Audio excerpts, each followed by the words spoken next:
فرماتے کہ ایک مرتبہ ایسا بھی آیا کہ ہم پیر بھائی سے ملنے کے لیے گئے اور وہیں پہ سیدنا عبد القادر جیلانی بھی تشریف لے آئے۔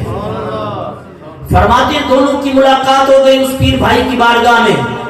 اب اس پیر بھائی کے پاس تھی 2 کھجوریں جو کافی عرصے سے خشک تنے تھے، کوئی پھل نہیں ہے، کوئی سبزہ نہیں ہے۔ فرماتے کہ میں نے ارادہ کیا ہوا تھا کہ ان کو کاٹ دوں، ان کو کاٹ دو۔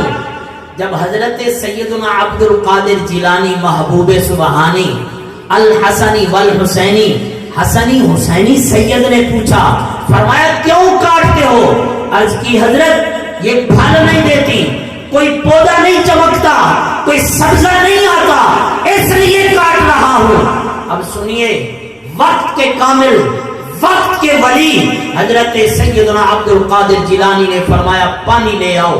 آپ نے ایک درخت کے نیچے وضو فرمایا، دوسرے درخت کے نیچے آپ نے 2 رکعت نماز نفل ادا کیے۔ اب فرماتے ہیں کہ ادھر پانی لگا، ادھر اللہ کے ولی نے نفل نماز ادا کیے۔ ایک ہفتے کے اندر، یہ بہجت الاسرار کتاب کے اندر یہ واقعہ موجود ہے، ایک ہفتے کے اندر فرماتے ہیں کہ وہ سبز بھی ہو گئی۔ فرمایا ان کی ٹہنیاں بھی سبز آ گئی، ان پہ پھل بھی لگ گیا، پھل پک بھی گیا۔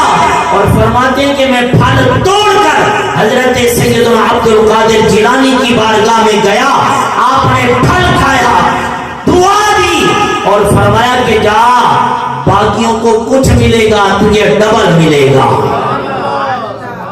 تیرا پھل اور زیادہ۔ فرماتے ہیں کھجور لگتی تو بے تحاشا۔